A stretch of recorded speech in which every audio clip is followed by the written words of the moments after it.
And welcome back to another episode of the Cool Your Jets podcast. We're your hosts, Ben Blessington and Michael Nania. Back with another positional preview. We started with the running backs. Then last week, we took a look at the defensive side of the ball with the linebackers. And this week, Michael, we're back on the offense, taking a look at the receivers. And this is easily the most improved position group on the entire team, a really exciting unit, and a really fun one to talk about. So let's just hop right into it. Michael, what do you think about this unit? I mean, just your overall thoughts on the players that are right now consisting of it. We'll hop into the top six a little bit more in depth. But when you take a look at the group of Davis, Moore, Mims, Cole, Crowder, and Berrios, what's your reaction? Yeah, this is a really exciting group. And for me, it all starts with the depth. Obviously, there isn't, at least as of right now, a superstar in this unit. There are some guys with the potential to be that between Davis, Mims, and Elijah Moore. But until there is that superstar, the depth is really the highlight of this group. The fact that they're really six deep with guys who are capable NFL players is really impressive. And it's a big step up from where they've been the past few years. You just look at the 2018 season when, you lose a couple starters and you're playing Andre Roberts and Rashard Matthews and Sharon Peak. It was very rough. Now the Jets are in a spot where they could lose three starters and still put out Denzel Mims and Jamison Crowder and Keelan Cole, or Corey Davis and Braxton Berrios and Elijah Moore. So they're in a really good spot in terms of depth. I did an article on it. I don't think there's a team in the league who's as deep as the Jets are at wide receiver in terms of how good their fifth and sixth options would be if you compare to Crowder, Cole, Berrios. If you, however you want to divvy those guys up at the bottom of the depth chart, but the depth of this unit really stands out, and guys are going to get hurt. It always happens. So once that does happen, the Jets are going to be in a really good shape to where there isn't going to be a huge drop off, or there will be some drop off, but as big of a drop off, there won't be as big of a drop off as most other teams in the league because Right. their depth is so good. Yeah, I would easily say that the receiver group is one of those positions that is constantly hit by injuries. Just across the league, you're always going to lose a couple of your guys for hopefully just a few games, but sometimes there's season-ending injuries for multiple guys at this position group. The Jets have certainly experienced that before with the Noon one, Decker in 2016, and etc. I mean, this is a group that just gets hit hard, especially as you get into October, November, towards the end of the season. You just constantly seem to always be down one guy. There's not many games where you have a full squad at receivers outside of week one. So I agree with you. The depth is certainly the most impressive part of this unit. And it's super important when you have a young quarterback and a rookie quarterback in Zach Wilson, because yeah, if you have Aaron Rodgers or Tom Brady and you have a proven veteran quarterback, then you can kind of take the attitude of we don't really need to invest in the receiver spot as much because he can make anybody look good. The back end of your receiving room doesn't need to be incredibly deep because as long as you have Aaron Rodgers under center, he can make any college receiver look like an NFL receiver. But when you have a young quarterback like this, and it's the way the Jets failed Darnold, um, kind of Sanchez. Sanchez, his first year, didn't have a great receiving room. They had to trade for Braylon Edwards and whatnot. But this is, I would probably say, the best receiving room a Jets rookie has ever walked into. Just when you look at the sheer depth, that he's never going to be left, like you said, throwing to Sharon Peak and Andre Roberts, and Deontay Burnett. Those days, at least for 2021, are over. And I really, really, really like this unit that Joe Douglas has constructed. Let's just hop into it. And you mentioned him, Corey Davis, who right now is the number one receiver on this roster, and a really interesting free agent signing. I mean, he was the number 5 overall pick. He was the pick right before Jamal Adams in that 2017 draft. And, I don't know if he's necessarily lived up to expectations. Probably not. But the last 2 seasons he's put on tape have been very good. I mean, he's been playing second fiddle a little bit in Tennessee, especially last year to A.J. Brown. But he's coming from a system that is very similar to this LaFleur system, and he's getting a chance to really flourish as that number one receiver as he enters the prime of his career. So, Michael, share some insight on the analytics and the strengths and weaknesses of Corey Davis and what he's going to bring to this offense. Yeah, Corey Davis had a really good breakout season last year. It was more than just him sort of kind of finding his own and making a few big plays here and there. He was elite last season in terms of his efficiency. He didn't get a ton of targets because he was obviously playing second fiddle to AJ Brown. That was a run heavy offense with Derrick Henry carrying the load. They passed the ball less than most teams in the league, but in terms of what he did with the opportunities he did get, he was about as good as really anybody in the league. You look at his yards per target, the percentage of his targets that were first downs. He was incredible last season. He took a big step up, 10.7 yards per target. He had 49 first downs and touchdowns on 92 targets. That's over half of his targets. The typical rate for receivers is usually around 40% or high 30s. He was 49 out of 92. That is about 40 or 54%. And that was the best in the league among qualified wide receivers. So he was really effective last season. And he's definitely going to make, I think he's going to be the top target to start out. We'll see how Elijah Moore develops. And we'll obviously talk more about him, but we'll see how Elijah Moore assimilates himself into this offense if he can take over that top role. But to start out, I think Corey Davis is going to really, for the first time in his career, be a featured option. He did get 112 targets to lead the Titans in 2018, but that's not necessarily top receiver workload. And the past two seasons where he really kind of took off a little bit, he was the second fiddle to Brown. So I think he's going to have a lot of pressure early this season, and we'll see if he can convert that efficiency that he showed the last two seasons into a bigger role with the Jets. And I think one of the an important thing with Corey Davis, an underrated part of his game that is kind of a consistent across some of the players they've added this offseason is his blocking. He's a really good blocker, consistently grades as one of the best run blocking receivers in the league. And that's going to be huge in this outside run game. So the blocking is great. His efficiency last season, he made the most of his targets at an elite level. And also his contested catches. That's a big thing with him too. He's one of the best contested catch rates in the league, consistently catches over 60% of his contested targets. So there's a lot to like with Corey Davis.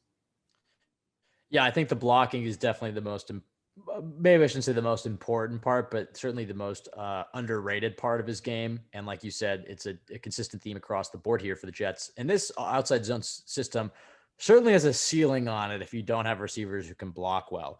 But if you have receivers who can effectively block, and you look at what they did in Tennessee, which is a slightly different system, and obviously they have Derrick Henry, but those long runs, especially down the sideline, those are almost every single run over 20 yards can be attributed to some wide receiver blocking in some way, unless it's right up the middle, which are very rare. A lot of times it's off tackle, and you need your receivers to seal off the corners and sometimes get to the third level and seal off the safety.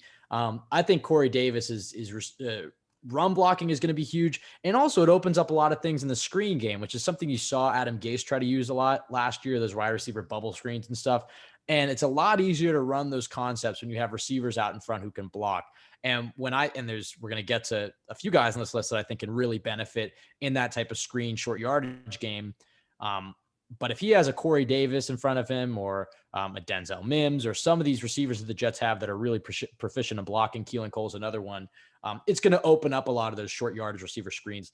So Corey Davis is a very big key to this Jets offense. I think at the very least, he's going to bring you a lot of utility.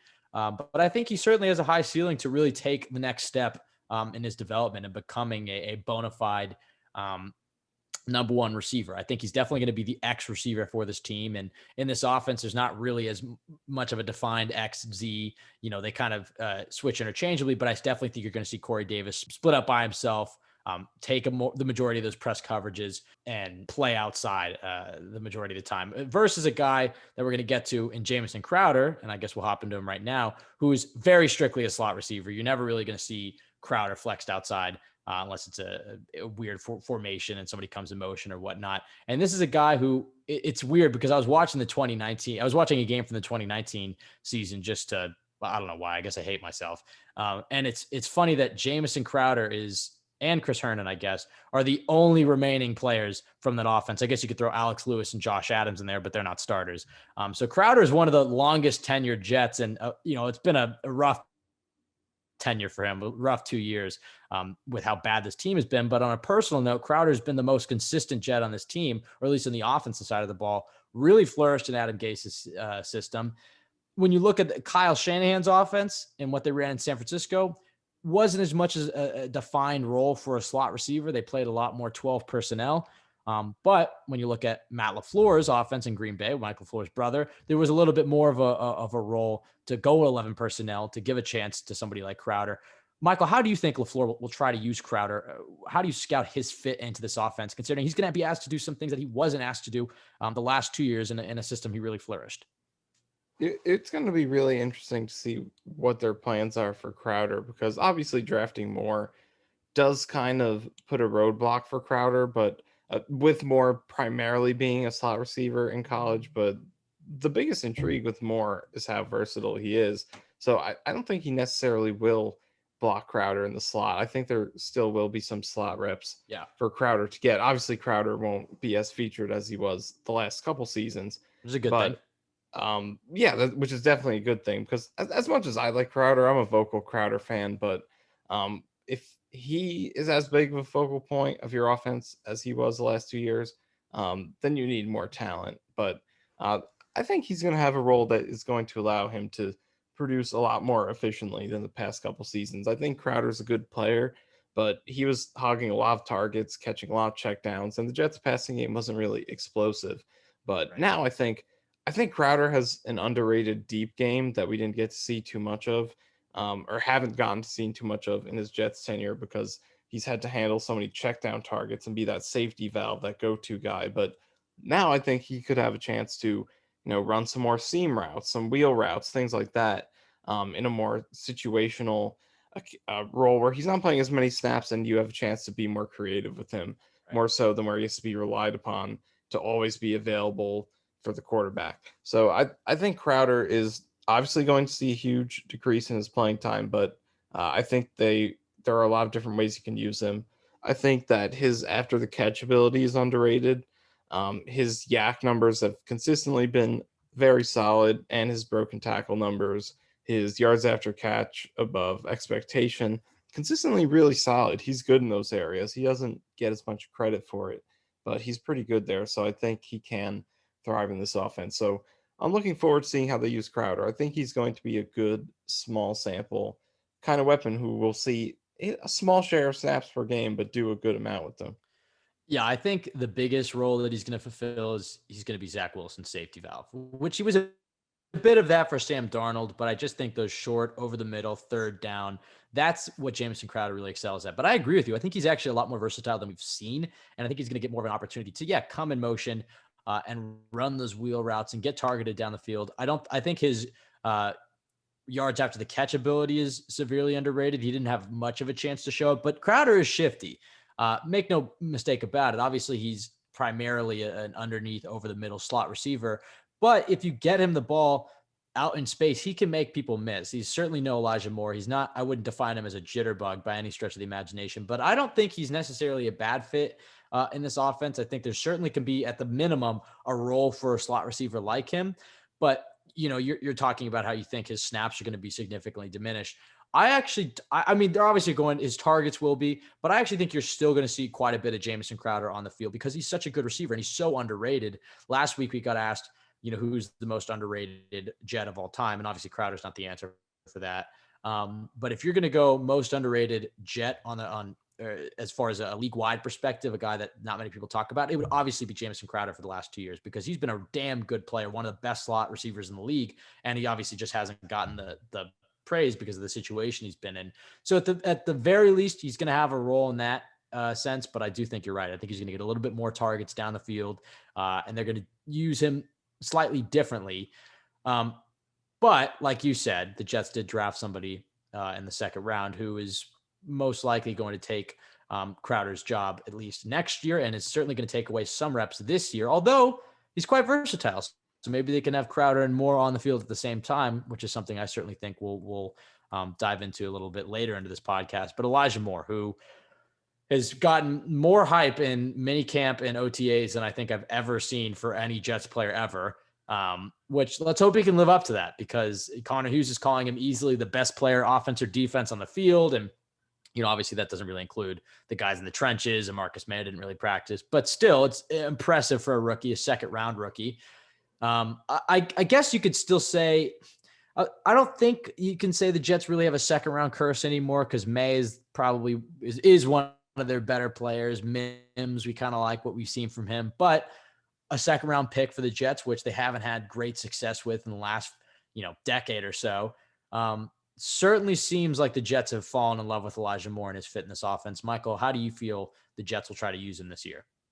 Yeah, well, first on Crowder, I agree with what you said. The possibility is definitely there that he could still be pretty much a starter in this offense, even if his role decreases a little bit. They still could use him that way. There is enough versatility in this room to where he could still end up having that starting slot role. But part of the reason you have the ability to do that is because Elijah Moore is a guy who can play pretty much any position. He's primarily a slot receiver in college, but he can do damage at any part of the field. He ran about 80% of his routes out of the slot last season, but still 20% from the outside. And he actually was more productive on the outside, 4.5 yards per route run on the outside and 3.3 yards per route run from the slot. Both those numbers are ridiculously elite, but obviously that's a big advantage for the outside. So he can do both, even at his size. He is Antonio Brown esque in that way, to where he is good enough with his hands and his get off and his technique to, and also his ability to make contested catches, even at his frame, to where he can play on the outside. He can play the Z role for you, even the X sometimes. He's good enough at getting off the line.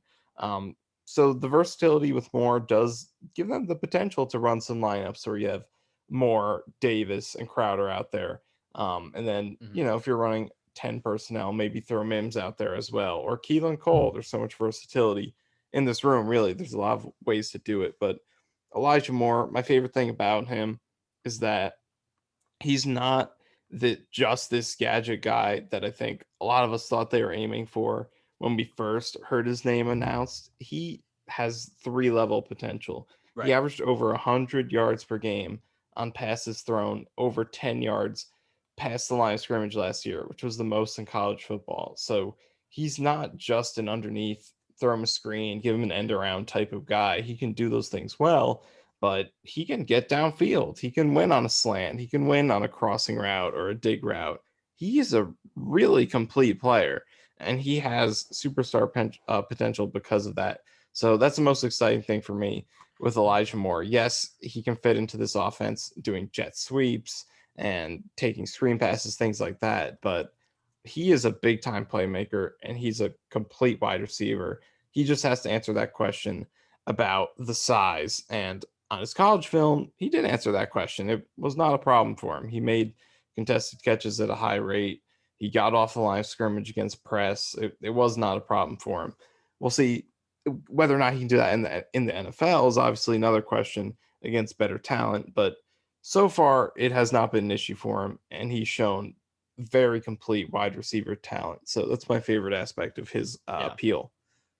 Yeah, definitely one of my favorite players the Jets added this offseason. And another example of a draft pick when it's that you're not expecting, but you certainly can come around on extremely fast. I think when he was first drafted, for a lot of Jets fans, it was like, oh, they went receiver, which was not expected. A lot of us didn't think they would go receiver until a little later in the draft because, corner was seen as a bigger need. Maybe they doubled down at offensive line.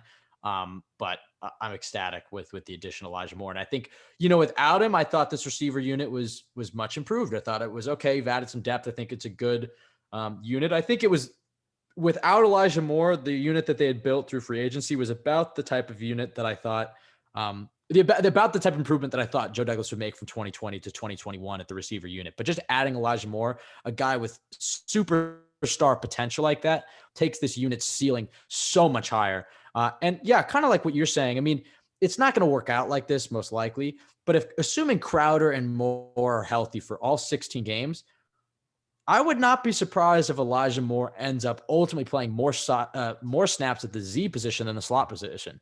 Playing more snaps outside just because, you know, ultimately you want Elijah Moore to develop into a little bit more than a slot receiver, which I think he already is. You want him to be a Tyreek Hill or a Tyler Lockett, guys who started out primarily as strictly slot guys. They're on the smaller side of the spectrum. and they're speedy, fast guys. And then they become such dominant players that you don't want to take them out when you only have two receivers out there. So you want to put them out there. I think Elijah Moore, because of how good Crowder is going to be forced to be a bit more of a Z. Now, can he handle that? If not, then you're going to have to make the judgment call of, okay, let's not throw him out there too early. Let's give him some more snaps in the slot, balance the snaps between Crowder. But if you want me to name the Jets' best three receivers right now, and look, it's a bit ridiculous to say without seeing Elijah Moore on an NFL field, but just based off the type of receiver that I believe the Jets are getting, I think their three best receivers are Corey Davis, Jamison Crowder, and Elijah Moore. So I think the Jets are going to do all they can to get all three of those guys out on the field. And I wouldn't be surprised to see the Jets starting lineup as Davis at the X, Moore at the Z, and Crowder at the slot for a considerable portion of the season. I really like what he brings. And kind of what I was saying with Crowder earlier, how they can mix it up the way they use him. I think you're going to see Crowder in end arounds, but I think that type of stuff is primarily going to be drawn up for Elijah Moore. I think he's already returning punts. I think you're going to see him in end around screens. And he's obviously can hit the home run as well in the deep ball. So really, really fun addition here. Just get the ball in his hands and good things will happen. And the Jets have not had a player like Elijah Moore. I mean, Santana Moss, maybe the last. I mean, Santonio Holmes, probably the last time. I don't think they've had a player who can who was what Elijah Moore can be. Right. Well, Elijah Moore is a little bit more of like the new age because we've seen Tyreek Hill. Tyreek Hill's type of receiver didn't really exist before he came into the league. Obviously, there were fast guys who could play on the outside, and there were receivers who were better than Tyreek Hill, but a guy that small and that fast playing on the outside wasn't really as much of a common thread as it is now with Tyreek Hill and with Tyler Lockett and with Antonio Brown. That new age of receiver is certainly a category that Elijah Moore fits into. I think Santonio Holmes is the last receiver you can go back to with this type of exciting potential. And look, we haven't seen Moore on the field. We don't necessarily know what type of player he was. Chris Herndon was called a unicorn last training camp and proceeded to have a really big letdown of a season. So I think we should keep our expectations.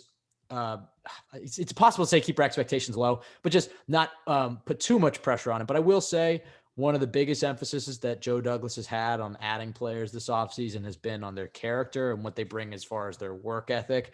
And by all reports, Elijah Moore has been, a stand-up player, even as a rookie, getting to the facility at 6 a.m. and working out with Michael Carter and really trying to put his stamp and send a message to the coaching staff that he deserves to play from day one. Because I think when he was first drafted, we thought, okay, he'll return punts, he'll be the fourth receiver, he'll come in. But now it's only been mini camp and OTAs, but I already feel like the Jets are going to really find ways to get Elijah Moore on the field as often as possible.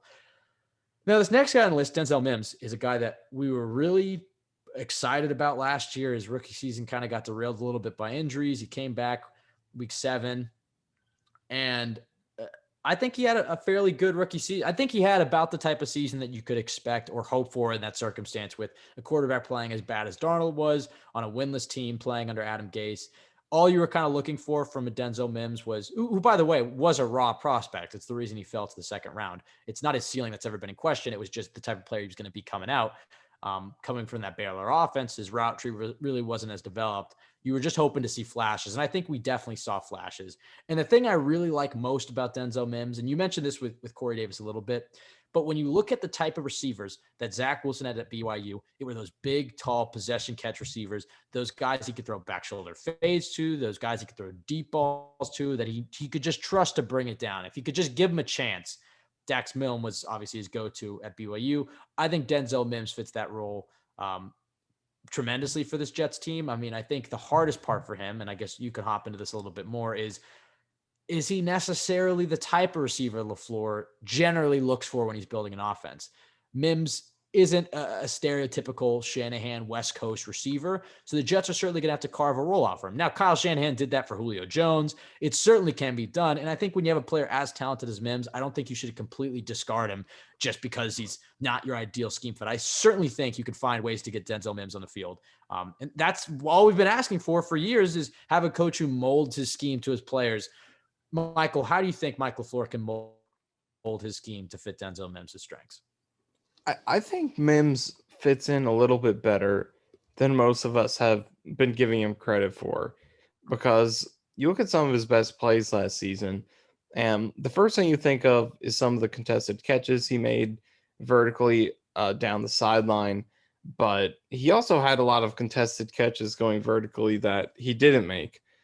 The routes that he was the most consistent with were the ones over the middle, slants, little whip and jerk routes over the middle, dig routes, crossing routes, stuff that sent him over the middle where he could catch the ball in stride.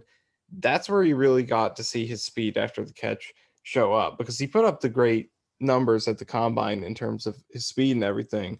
He was around a 4.4 guy at his big frame, which was really impressive. And it's not really on the go routes where you saw that so much. His vertical separation more comes from physicality than speed, but when he's catching the ball over the middle, that's where he you saw him start to separate from guys. And you also saw him show some elusiveness on those catches over the middle, catching the ball, stopping on a dime, letting the trailing defender go past him, breaking that tackle, getting some more yards. So I think those are the types of things that fit in really well in this offense, just running over routes, crossing routes, digs, things like that. Um, especially off of play action. And this is something Corey Davis does really well too.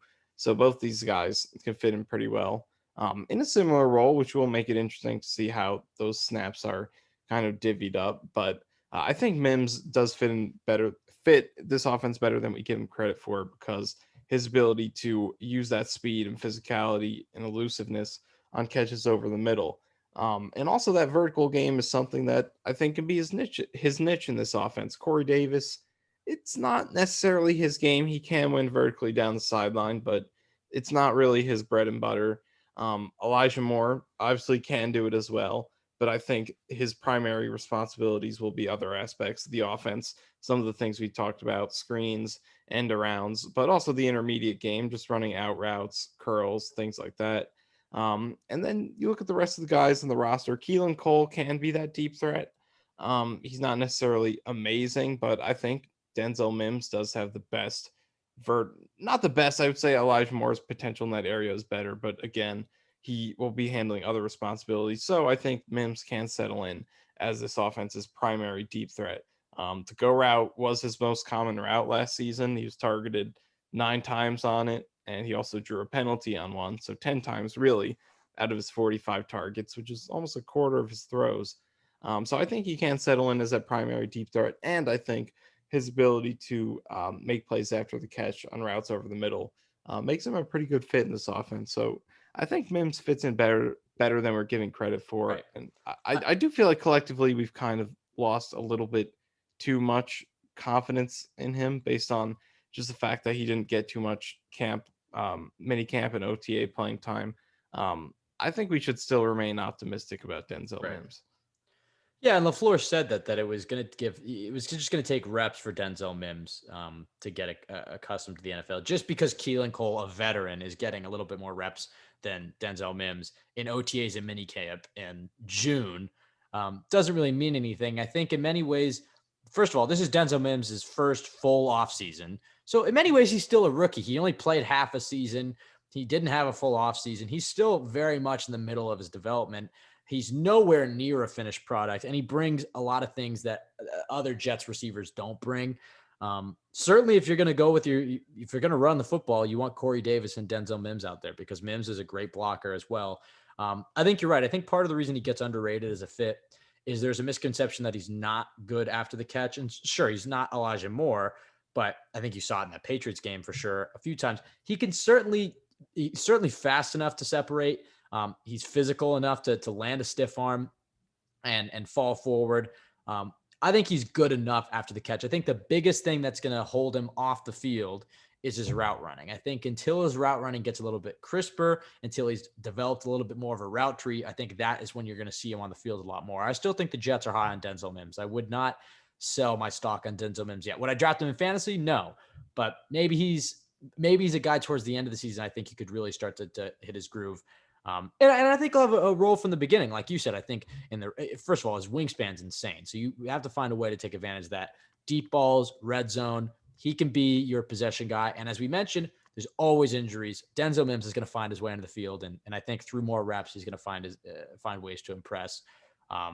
Right. And in terms of the after the catch ability, I think, like, are you going to throw a screen pass to Denzel No, Mims? No, you're not Adam going to Gase do might. that. He didn't. Yeah, Adam Gase. Although even Adam he Gase is did. throwing. Well, he was throwing He screens did. to Demarius Thomas. Just keep that in mind. Right, and Trevon 40-year-old. Wesco, but Yeah. Oh, I um, forgot about that. but you're not gonna throw a screen pass to him. Baylor didn't do it. The Jets didn't do it last year. That's not something he can do. But can he catch a pass in stride over the middle and have a full head of steam that's as good as or better than most receivers in the league at his size? Yes, that is something he can do. You saw it in the Patriots game, the first one. The Raiders game. There were a few catches he made throughout the season in which you really saw the Dolphins game, in which you really saw it stand out. So it's a different type of yak. He's not like an Elijah Moore type of receiver where you're going to throw a screen pass or give him an end around, but play action, find him on a crossing route, he's going to do some damage. And in terms of the route running, there are some improvements for him to make. He had a very high percentage of his targets were contested last year, one of the highest rates in the league. And obviously, he's pretty good at making those catches, but you would like for a lower percentage to be contested. The fact that so many are contested tells you that he's not separating enough. So that is something Yeah. that he can get better at, especially But on vertical routes down the field. The last Patriots game in Week 17, you saw him get locked up a few times. But that is supposed to be his game. That's why his rate is so high, right, because you want him to be that guy to where it's like, right, you're in trouble. There's nowhere to go. This is the guy I'm going to go to, who's going to give me the best chance to get a completion just by throwing the ball up. That is his game. So it's right, always going to be part of it. But at the same time, I think he can still get better with his route running right, overall, specifically on those vertical routes downfield. right. It's at least as far as a beginning stage of your career, if you're going to have a weakness, as far as separation for Denzel Mims is not necessarily the worst thing in the world because he's so good at those contested catches. And part of that's just due to his ridiculous wingspan and vertical and whatnot. As he develops into a better route running, if you can combine what he already has with get the ability to create any sort of separation, I think that's when you can really see him take off. And I think, in an ideal world, what would the Jets starting lineup look like? It would probably be Denzel Mims at the X, Corey Davis at the Z, and Elijah Moore in the slot. And I think you may see that personnel package plenty of times this season. But that is, the hope is if Denzel Mims and Elijah Moore can both develop. Obviously, the Jets are already paying Corey Davis money. Those are your three starting receivers next year. So between Moore and Mims, the Jets certainly have two receivers that are both have incredibly high ceilings, and if they develop, can be cornerstones for this team at this position. The last two guys we'll hop into depth here, and we'll go a little quicker through this because we have plenty of questions to go through for this unit. But Keelan Cole, who is a really underrated free agent signing, was just very consistent in Jacksonville.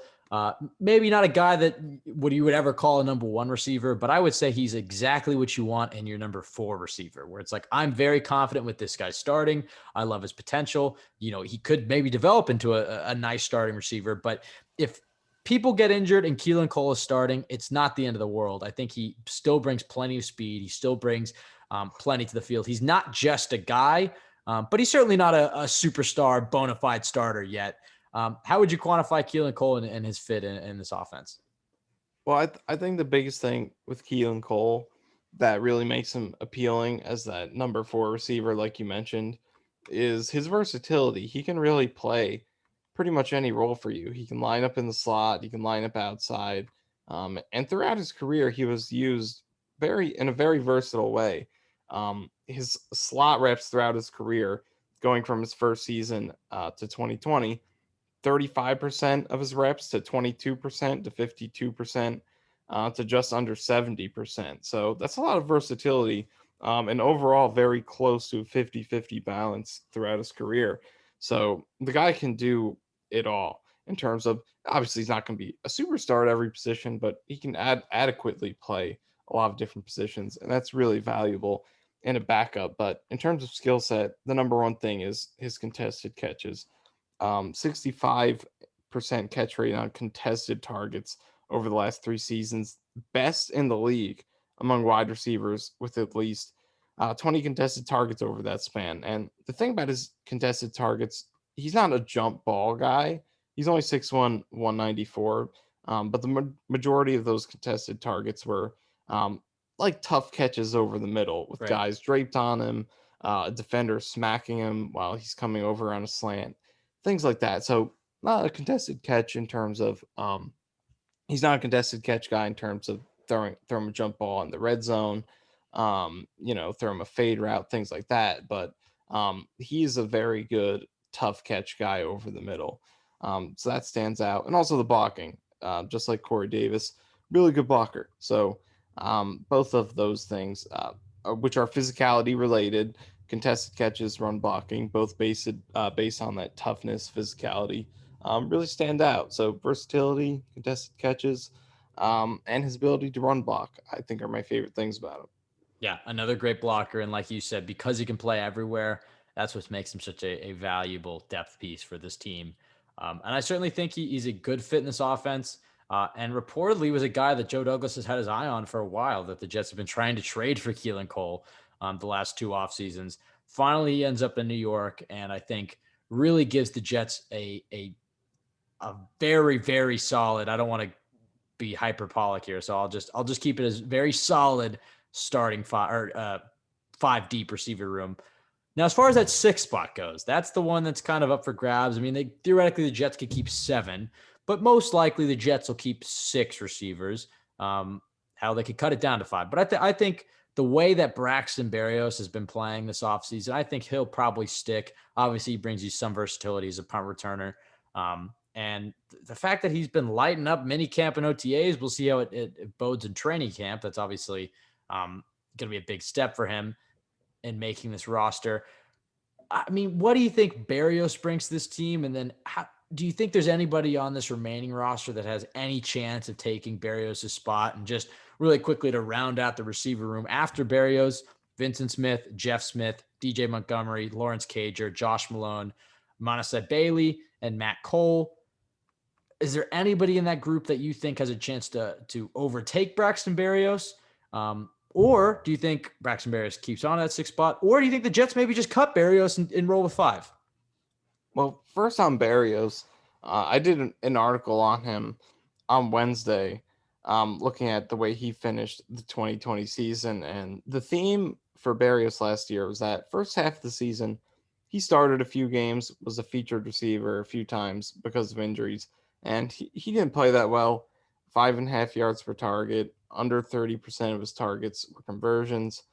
So he's pretty unproductive. But the second half of the season, he barely played at all. He only averaged 6 snaps a game over the last 8 games, but he still was able to get 184 yards on only 17 targets with 7 first downs and a touchdown in basically one game's worth of snaps. So, second half of the season, he was hitting the field a couple of times a game, and the Jets were feeding him the ball on screen passes, crossing routes. There was the trick play against the Browns, in which Crowder threw him the ball, and he just kept making plays every time he was on the field. Half of the time that he was on the field for a passing play in the second half of the season, the Jets threw him the ball, and that is a ridiculously high rate. Stefon Diggs led the league in targets, and he was targeted on about 27% of his routes run. And Barrios was getting targeted 50% of the time in the Well, second it, half of the it season. lets the defense know what you're doing when he's on the field. Yeah, it's definitely something that, it's a predictable thing, but it was working. He was averaging 11 yards a target, which is extremely high. So I think this is a role that fits him really well. You're going to see him, I think you are going to see the Jets kind of try to use him in a similar way where he hits the field, where he gets on the field for a small number of snaps per game. Like I said, last 8 games last year, 6 snaps a game. I think you'll see something like that, and they'll throw him some screen passes, try to take advantage of the blocking of Corey Davis, Keelan Cole, and just find creative ways to use him. Because I think his vision and his short area quickness that you see show up on punt returns really shows up when he is able to get after the catch opportunities on offense. And the Jets kind of really dipped into that in the second half of last season. So I think just like Cole is a great fit as your fourth or fifth guy because of his versatility, I think Barrios is a great fit as your fifth or sixth guy because of what he showed he can do with a very limited amount of snaps Right. last year. Um, Beyond Barrios, Vincent Smith stands out to me. In 2019, he had 3 rushes for 53 yards. All 3 of them were conversions. He showed some potential in that end around game. So that's something that can make him a nice fit in this offense. Actually, his 3 rushes for 52 yards. Attention to detail. It's Thank important. you. Thank you. Um, but he's also good as kick returner. Had 10 kickoff returns that season, 29.9 yards a return. That was second best in the league. Small sample, but he was pretty consistent with those. 6 of those 10 went past the 25-yard line. So he's interesting as well. Beyond him, honestly, no one else intrigues me. Jeff Smith played last season, but he was maybe the worst receiver in the league. He had that one game against the Broncos, which was a legitimately good game. That was his season debut, and he was very solid. But for whatever reason, the rest of the season he did absolutely nothing. He had half of his yards for the season, almost 81 out of 167, came in that Broncos game. Over the next 8 games, he had 86 yards after putting up 81 against the Broncos. So Did he get any opportunities after the Broncos game? I he don't was really remember playing. him. He was playing. He had 28 targets over the rest of the season. Jeez. Um, Played at least 20% of the snaps in 5 games, at least 60% in 4 different games. He was just pretty bad. So he doesn't intrigue me too much. The rest of these guys, DJ Montgomery, Bailey, Josh Malone, have Yeah. either barely played or not played at all, or they did play and barely did anything. Lawrence Cager, he got some playing time last season, but wasn't too impressive, especially in that Colts game in week 3. He's just not. And look, he's an undrafted free agent in his 3rd game, but he is 23 years old already, going to be 24 in August, and he was just not on the same page with Sam Yeah. Darnold Yeah. at all. Some of his route running kind of contributed to a couple of those interceptions. So overall, I think the Jets are definitely. I would be surprised if any of those top 6 guys did not make the team.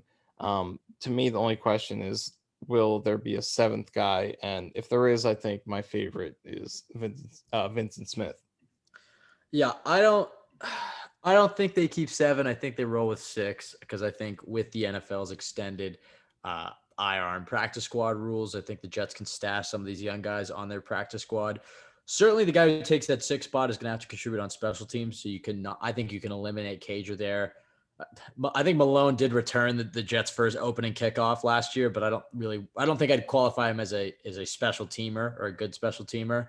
To me, I agree. I think it's between Barrios and Vincent Smith. I'll put it this way, though. I don't think Barrios has the job locked down, even after a really impressive minicamp. He certainly has the lead and the head start. But if any one of these guys has a great preseason, hell, even a Matt Cole or a Manasseh Bailey, or I definitely didn't say that name right, or a DJ Montgomery, like if any of them have a Robbie Anderson-esque preseason, they could certainly bounce Braxton from that 6 receiver spot.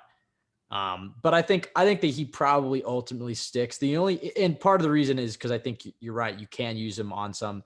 While Vincent Smith did show some end around potential, I think you can still use that with Braxton Berrios. I think you can still give him some screens. He was really efficient last year. He's a safe punt returner at the very least. You don't really have to worry about him dropping the ball that much. Seems like he works hard in the gym. Like, he seems a character guy. He's been on the team for a few years. I think Barrios certainly has the head start, but it wouldn't shock me beyond doubt if or beyond belief if, a guy like DJ Montgomery were to steal his spot after an impressive preseason. The thing that Yeah, does yeah, hurt I agree Barrios. with you. He definitely has the advantage, but he has a clearly limited ceiling. So if someone impresses, they could overtake him. Yeah, the thing that limits Barrios is that he's very strictly a slot guy. Like Crowder, he's can't do much else outside. You're never going to put Barrios outside. I think Crowder can do a little, obviously much more than Barrios. I think you're going to see Crowder's route tree open up, but you're still not going to see Crowder on the outside, just like you won't see Barrios. An argument for keeping him though, before we move on, is I would assume this is Jamison Crowder's last year.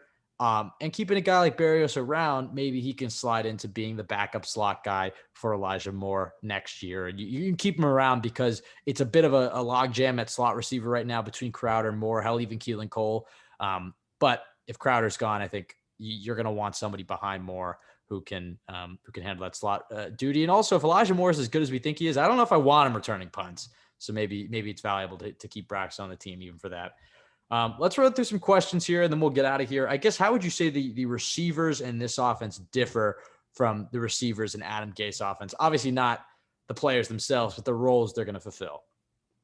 Well, I think in terms of we talked about versatility a lot already, but I think that is really the most important thing with this offense. I think Crowder and Barrios are your, pure slot guys, but the other four players in this top six, I think, can do, or and will be, can and will be lining up in a lot of different spots. I think both Davis and Mims, they're both primarily going to be on the outside, but I think they both can play X and Z. They both can operate out of a bunch or, a stack formation. We've seen that from both of them.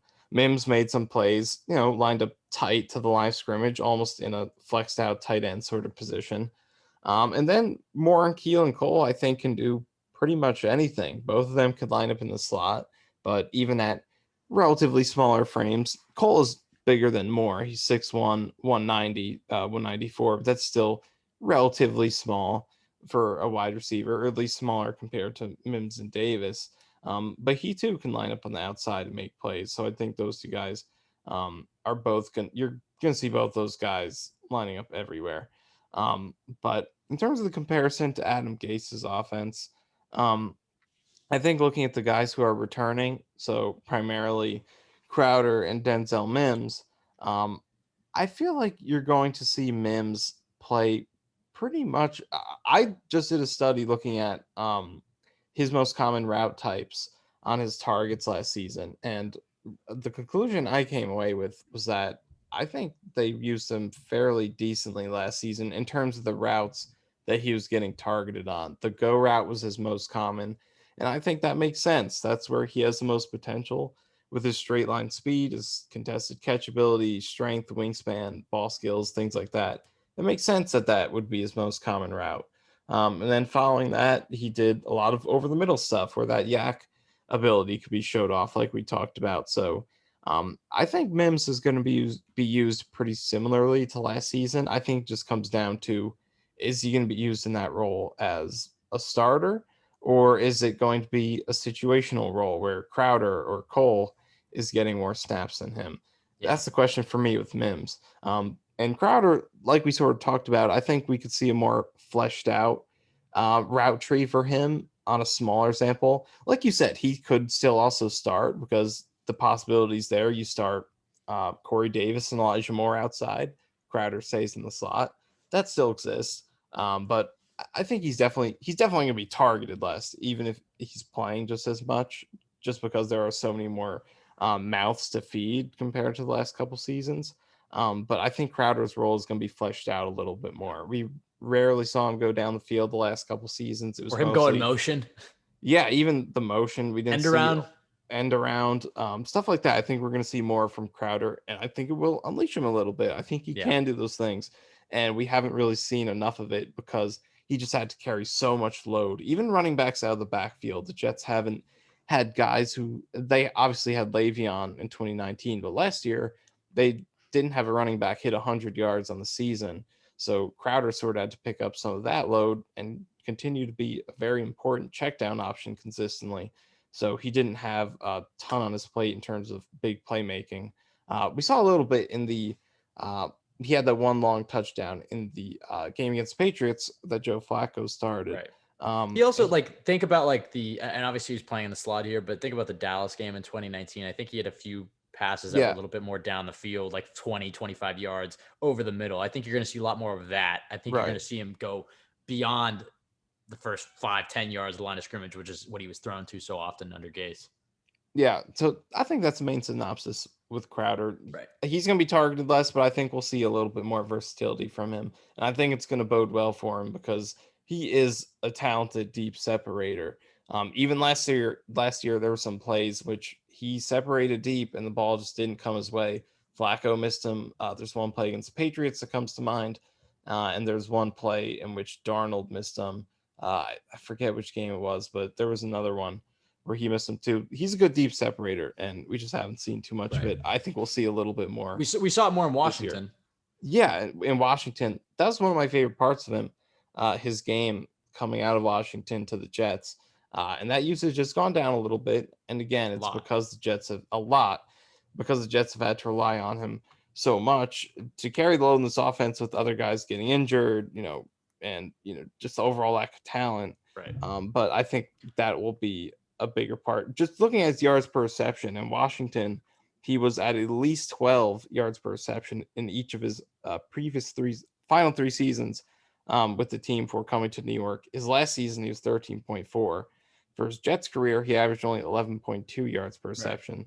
So he's more of a check down guy. I think we're going to see more an expansion of his usage this year. Yeah, the other thing is, and this might seem like a little silly of a point, but he does have a legitimate throwing arm. And I think that is something the Jets can utilize on end arounds and trick plays and stuff. It's something that won't be utilized often, but it wouldn't surprise me to see Jamison Crowder throw the ball 2 or 3 times this season, because it certainly comes in handy. And I think Mike LaFleur will have some fun this season with some trick plays. How do you think the snaps will be distributed this season? Because kind of piggybacking off what you said, I think Corey Davis is the only guy in this team that I would say this. I think Corey Davis is easily going to lead the team in snaps, and outside of that, it's a lot of guys who are at a similar point in their either talent, career, or role. I just think you're going to see a lot of rotation. Yeah, I think the biggest X factor here is Elijah Moore's development. I think if he does come along as quickly as you hope, then he could easily be a 100 target guy right off the bat and leading this offense. It seems like they believe in him enough to trust him with that role right away, based on just everything we've seen from them, the way that the coaching staff and the front office have spoke about him, and what he's done on the practice field so far.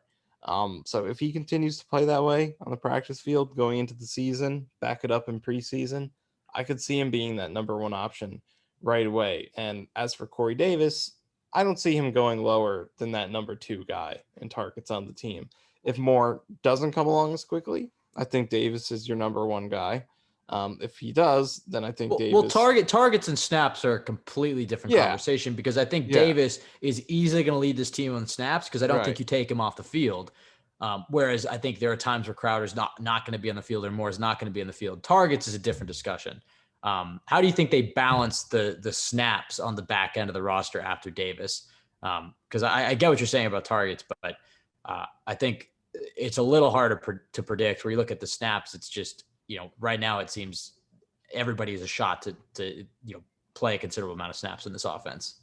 Yeah, it's going to be very interesting how they decide to do it. The personnel, the way they decide to use their personnel is going to be really interesting, because the Niners were typically a tight end heavy team of 12, 22, and they also had a fullback they could have on the field half the time and use check, which the Jets do not have, and pretty much every team that does not have Kyle Juszczyk does not have. The strength of this roster lies in the wide receivers very heavily. This tight end group is, frankly, there are skills you can rely on. Croft is a good blocker. Wesco's an okay blocker. Herndon can pass block and has some upside, but on paper, this is not one of the best tight end groups in the league.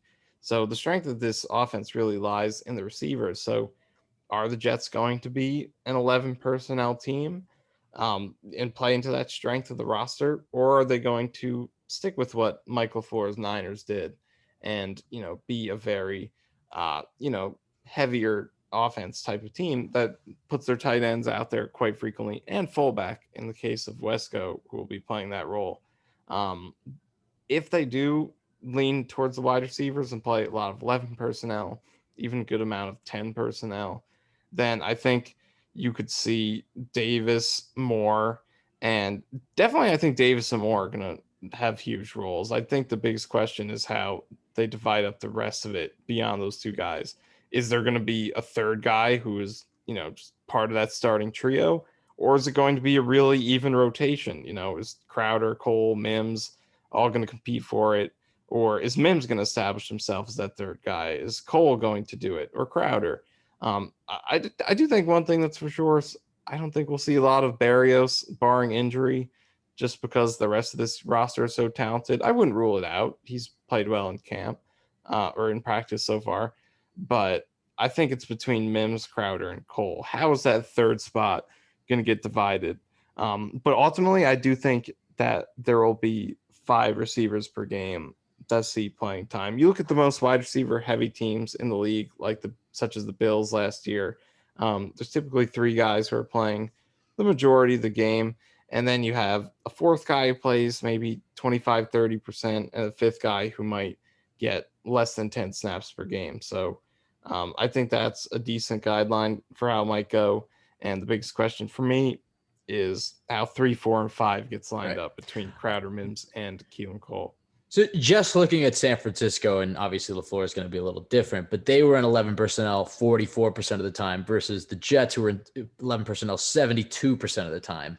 But the thing that's interesting about San Francisco, because they had Juszczyk, they were in 21 personnel, which is when you have a fullback and a running back, 33% of the time, which I think because Wesco is going to be that fullback, the Jets are not going to be in 21 personnel a third of the time. I mean, unless Wesco really impresses. So I think you're right. I think you're definitely going to see an increase in 11 personnel because the Jets don't really have the strength at tight end or fullback. I think you're going to see the strength in this offense is in the receiver room, and I think you're going to see LaFleur take advantage of that. Who do you think leads the team in targets, though? We've established Davis is probably going to lead the team in snaps. Outside of that, I think you're going to see a healthy amount of Crowder and Moore, followed by Mims and Cole kind of fighting for that next level, with Barrios kind of getting ignored. But when it comes to targets, who do you think ultimately becomes Zach Wilson's favorite receiver, I guess? I feel like it's going to be Elijah Moore, just because I don't think Corey Davis is the type of guy who's really like a target attracting sort of receiver. Right. I think he's going to do a lot of dirty work for this team. Take away right, yeah. attention, block.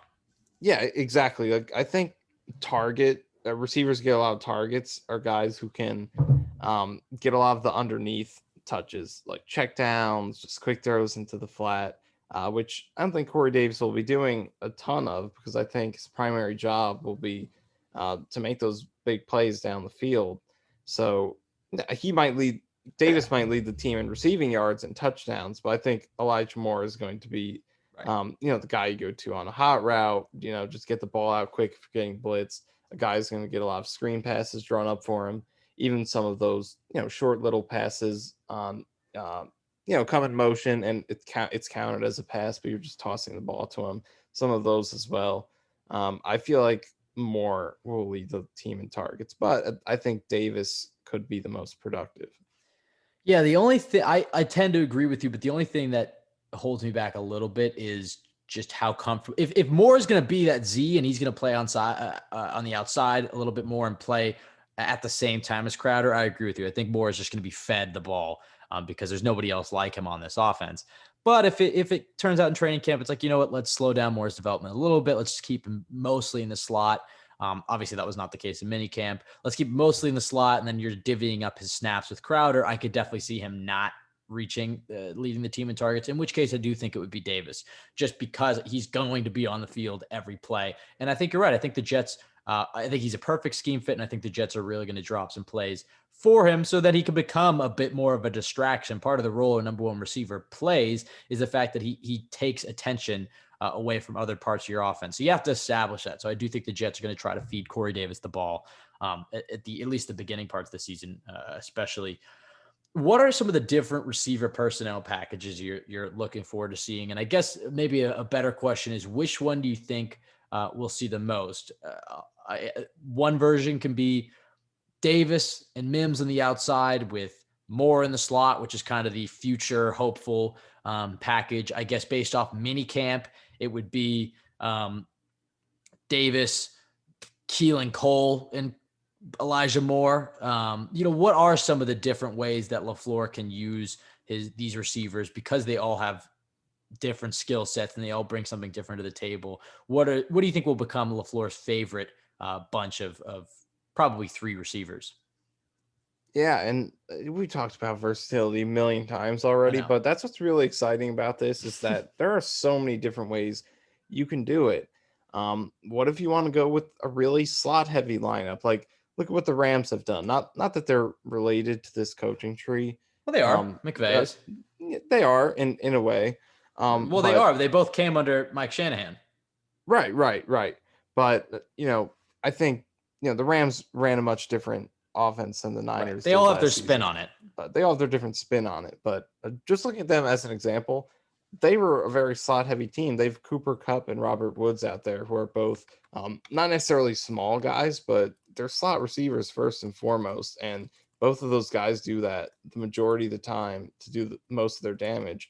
So what if you want to run it that way and you have Elijah Moore and Jamison Crowder running the offense? Or if LaFleur takes a liking to Braxton Berrios, what if those two guys are on the field together a lot of the time? Or what if, Corey Davis was signed to a big deal? I think this team is going to want to feature him pretty heavily. And what if Mims develops the way you want him to? And you play those two guys outside, and this becomes a more vertical outside offense, spread out offense than we think it's going to be. And Corey Davis and Denzel Mims dominate the snaps with just one slot receiver, a more traditional Right. set of receivers out there. There are so many different ways to do this. I'm really excited to see how this offense looks when they really spread it out and go with, just one running back or one tight end, four receivers. And you can have Davis, Mims, Moore, Crowder out there. Yeah. I think it's going to be really exciting to see what this group can do when they just load up on receivers, because that's the strength of this unit. I would argue that, um, I guess take out Barrios. Like I'd maybe take Croft or Herndon and over Barrios, but the other five receivers are probably better than any tight end on this roster. Right. So I think that's when you're going to have the most potential, when you go really light, really fast, just one back, one tight end out there, and put four receivers out on the outside. Who do you think becomes that second receiver in 12 personnel? Because in 12 personnel, not all the time, but a lot of the times, um, you are looking to run the football and then maybe build off of it with some play action. So who do you think takes that outside role? Obviously, it's not going to be Crowder.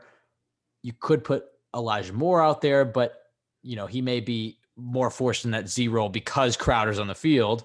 So then it's like, if you're trying to run the football, maybe you want your best blockers out there, in which case it might be Denzel Mims, but also Cole's a really good blocker, and he maybe brings more in the route running element. And how do you feel? Who do you think will take that second receiver spot opposite Davis in 12 personnel? Yeah, I think this is where Cole and Mims can really establish themselves. I Pick think one, both. damn it. Keelan Cole came to mind first. Sorry, Mims. I love Mims, but Keelan Cole is the first guy that came to mind if I had to pick one, just because there are some plays that come to mind where Mims threw some really violent crack blocks. And I feel like, if you're running 12 personnel and you want to threaten that you're going to run the football, you want to have a guy out there who can block to establish that threat. Wait, you're And saying Cole had some violent yeah, crack blocks? Cole. Yeah, not But Mims. Mims too, which is why I mentioned both Right. those guys. Right. But Right. if you put, say you run 12 personnel, you have a stack with two guys on the tight end side or whatever, and you have Elijah Moore, Jamison Crowder out there. That makes you more predictable, because if you are running the ball, those guys can't block. It's going to be harder Right. to be able to run the ball. Otherwise, you're tipping off to the defense that you're probably not going to run the ball towards those guys.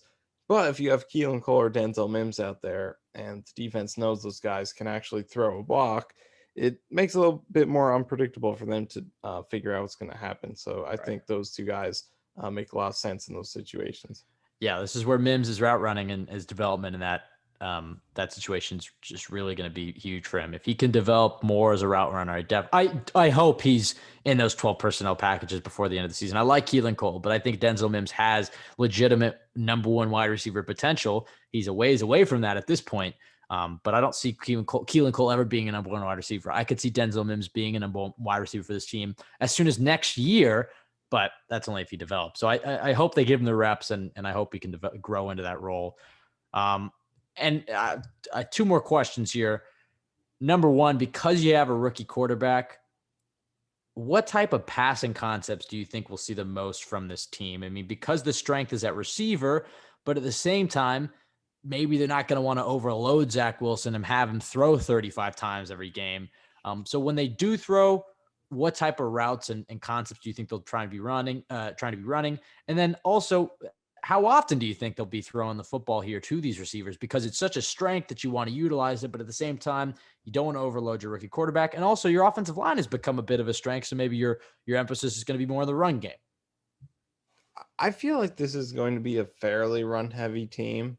Um, but I think that when they do ask Zach Wilson to throw the ball, I think he's going to have not a lot on his plate, but I don't think they're going to go easy on him.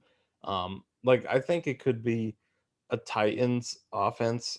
It's Right. kind of similar to the way they run their offense, where they're very run heavy, but they run the ball successfully enough to where they can create really favorable situations for the passing game, to where you can ask the quarterback to be aggressive, because he's put in situations where things are set up well for him. So I think we could see that with Zach Wilson right off the bat. It seems like they're confident enough in him. It seems like they're really confident in him for a Right. rookie quarterback. The fact that they haven't picked up a veteran yet, it there's zero debate about him starting in week one at all. Unlike, which was not the case with Sam Darnold. And I'm just comparing this Well, I mean, they have aspect of it, not McCown the and rest of it. Bridgewater. Right. They're no Luke Um, Falk and Mike White but not even just or Darnold. Like, James you look Morgan. at all the 2018 quarterbacks, none of them started in week one except Darnold. And Right. Darnold had to win a competition to get there. So it's pretty rare to see a rookie quarterback trusted to this level. It seems like they really do Hey, they're not trust even him. announcing Trevor Lawrence as the bona fide starter yet. Yeah, exactly. And the Jets, I guess, haven't done that either, but it's set in stone. So they show a lot of confidence in him. I don't think they're going to go easy on him. But I do think they're not going to ask him to throw a lot. I think they'll be a high run team, but when they do throw the ball, I think they'll be fairly aggressive. And I think they're really going to play into the strengths of what this receiver group can do. I think crossing routes are going to be a huge part of it, especially with Davis and Mims. I think they'll be a pretty screen heavy team with specifically more Crowder a little bit. And then I don't think deep shots are going to be a huge part of it. Every team does them, but I feel like they'll be a fairly low percentage team in terms of the number of vertical shots down the sideline that they take. But I think the primary part of this offense is going to be that in breaking intermediate stuff with Yeah. Corey Davis, and Elijah Moore as well can do those things very well.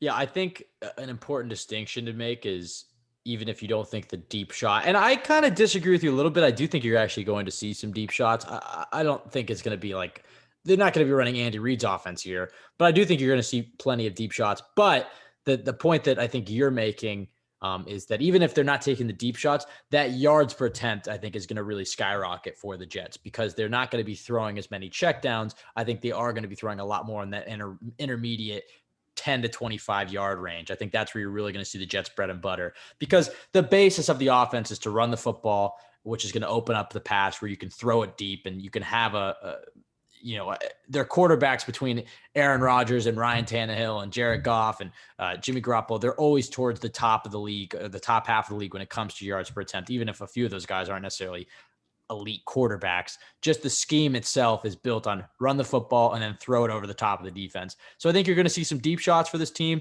but I think you're right. I think you're going to see a play action based offense where a lot of stuff is going over the middle, a lot of intermediate stuff, taking advantage of Zach Wilson's mobility in the pocket. You mentioned Ryan Tannehill, I think I hope Zach Wilson's a better version of Ryan Tannehill, but Tannehill has some similarities, especially in the mobility part of his game. And you've seen how Tannehill's flourished in this offense.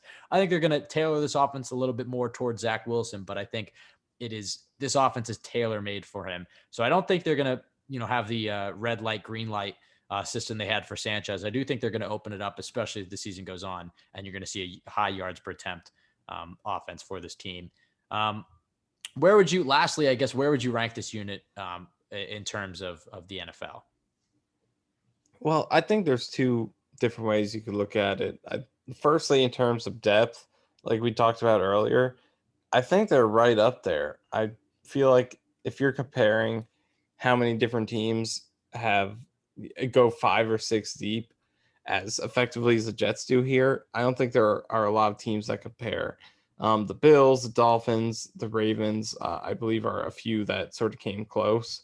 But they're right up there in terms of depth. But in terms of overall talent, I think they're not quite close to the elite ranks just yet. Just because, their best receiver right now is Corey Davis, and he's probably the 20th best receiver in the league at best right now, if we're being objective about it. So without that top tier guy, and even beyond Corey Davis, as much as we like the rest of these guys, if a fan of another team or a non-biased person or unbiased person was ranking this unit, Crowder is still probably like 30th in the league. And then beyond that, Keelan Cole, and you have Denzel Mims and Elijah Moore who are unproven. So being objective about it, this is probably the depth really pushes them up, but lacking that top end talent just yet that's proven.